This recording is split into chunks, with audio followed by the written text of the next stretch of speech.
With Verstappen locked in until 2028, having signed a new contract in July, that makes him the only Red Bull driver currently signed for 2026. There's 3 seats left, including the 2 across VCARB. So, who will join him in the Red Bull racing team? Let's have a little talk about it.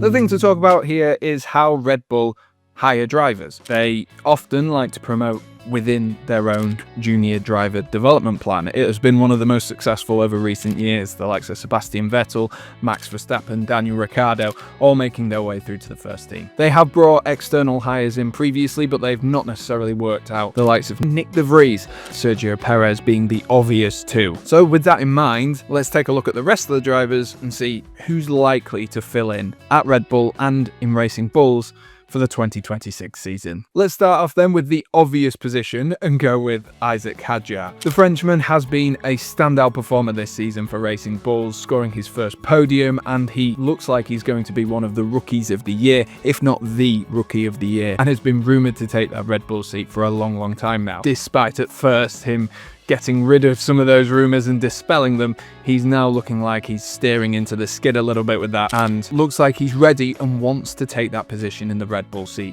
He looks like the favourite, despite Yuki Tsunoda currently being in that seat and starting to churn out some better performances, such as at the Circuit of the Americas and in Baku. Isack Hadjar looks like the favourite for them, and he's had a great season this season, currently sat in 10th in the Drivers' Championship with potential opportunity to get to 9th before the end of the season as well. He seems like a shoo-in for the 2026 season. The man he would be replacing though would be Yuki Tsunoda, who has had a difficult time of it. The difficult thing with Yuki Tsunoda is that Honda at the end of the season, they are cutting their ties with Red Bull Racing. That might mean the end of the road for Yuki Tsunoda and Red Bull. So where else could he go? Well, he could always go back down and he could take a demotion. It's unlikely, as you would think, that Tsunoda would want bigger and better things. He wouldn't want to go back having been in the top seat for a season, but Pierre Gasly's done it in the past and proved that actually you can win races, score podiums, and build a successful career from there on. The most likely outfit is probably looking towards moving with Honda as they go to Aston Martin, and he still has an eye in, doesn't he, for that Red Bull seat. He's got 4 races left to prove that actually he's got to grips with the car. We are forgetting he didn't have pre-season testing, was promoted for a reason, and that reason was at the end of last season he should have been the driver to take that seat. He was fantastic last season, and it's clear that there's a driver in there. He just can't quite get to grips with the Red Bull at the moment. Let's move further down the hierarchy then, and this is to someone who, at the beginning of the season, was linked with that first seat, but maybe isn't now, in Arvid Lindblad. Arvid Lindblad is currently racing in Formula 2 and sits in 7th place. The young Brit had his super license pushed through in order to be able to race in F1 machinery and FP1 sessions for Red Bull, and he is thought to be one of the next big talents of Formula 1 coming through. Earlier on in the season, it looked like there was a potential for Arvid Lindblad to take that step into Red Bull directly, but it looks like it's going to be a lot more likely that he goes into the Racing Bulls. He is still very young, and of course that comes with its drawbacks, but a team such as Red Bull have been known to chuck rookies into their team, and they might have made the wrong decision at the time, but they have done it in the past, so I wouldn't be surprised. But VCARB looks like the seat for him. It would offer him an opportunity to develop and build up your momentum. We wouldn't want Arvid Lindblad to face the criticism that other drivers have had in that position, going straight into the Red Bull. He definitely looks like the favourite though to take a seat in the Racing Bulls for next season, ahead of the likes of Yuki Tsunoda and even Isack Hadjar at this point, as they've got their eyes set further afield and on bigger, better prospects. With 2 races left to go and still opportunity for him to move up the F2 Championship standings as well, I wouldn't be surprised to see him racing next season. So who would partner Arvid Lindblad? And I guess that's a huge question, isn't it? Well, the obvious place to go is to Liam Lawson, who of course is in the Racing Bull seat this season. Started off for 2 races in the Red Bull, but has since been demoted back down to Racing Bulls. He of course got that seat though, having won his battle very much with Daniel Ricciardo for that second seat in the Racing Bulls. He showed plenty of glimpses of talent during the stand-in seasons that he had and towards the back end of last season,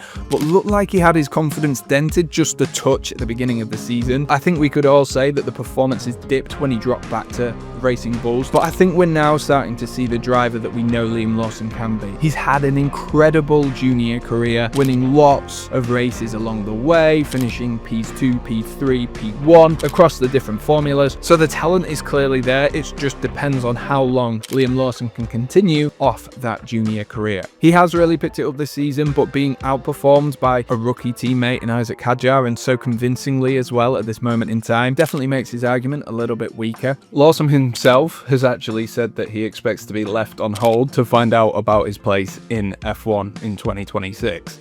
So that clearly shows Lawson thinks that actually come the end of the season he might not be the favourite for that position, and expects Red Bull to use all of the options which we're talking about to make the best and most informed decision.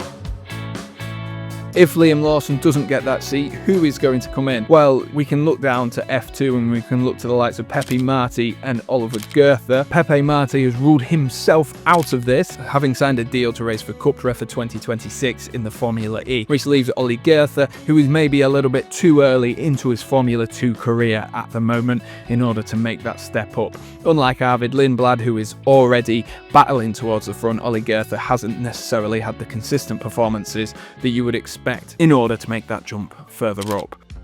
A place Racing Bulls can potentially look for a driver for next season is, very weirdly, the leader of Formula 2, Leonardo Fornaroli. Having won Formula 3 last season, having not won a race as well, which is crazy, showing the consistency of him throughout Formula 3, Leonardo Fornaroli is currently winning Formula 2, but isn't assigned to any Formula 1 team's junior driver plan.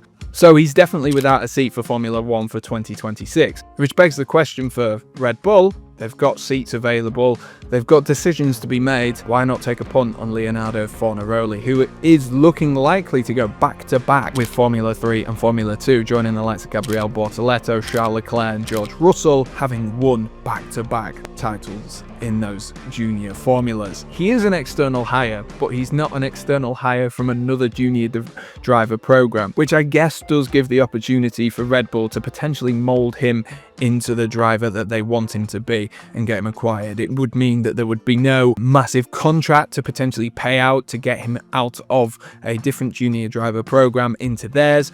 And it's definitely worth looking at and considering if you are the team bosses at Red Bull and Racing Bulls, because if he goes back to back, as Leonardo Fornaroli's team boss James Robinson would say, it would be the snub of the century if he somehow doesn't get a seat. And the final one, which I guess leaves you with one man that we can really discuss that seems like a likely thing, and no, I'm not going to say Daniel Ricciardo, would love to see him return, but is Alex Dunn. He left the McLaren junior driver program. They ended their contract with immediate effect, which got the rumour mill turning, and it got things into motion with people talking about where will he end up next season. Another front runner for Formula 2 this season, Alex Dunn, is currently sat in 5th in Formula 2 with still an outside chance of winning the whole thing. Very much an outside chance. He would need a huge bit of luck, but he is still mathematically possible. Red Bull, of course, had conversations. There have been rumours of conversations between Alex Dunn's team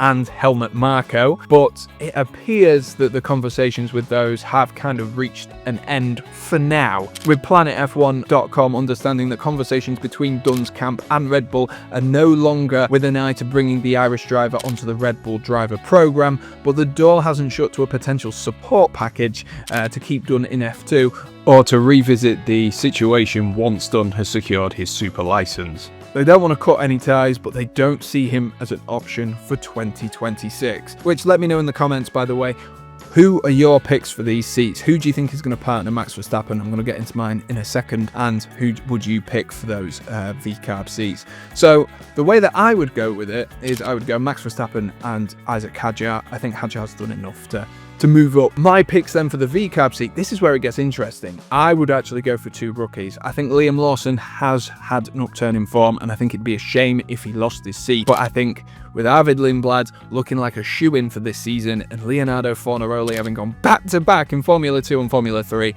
I don't think you can turn down 2 drivers that are that good at this level. But let me know in the comment section below, who do you think is going to fill these 4 seats by the end of the season. Make sure that you've liked and subscribed, and we'll see you on the next one. Cheers!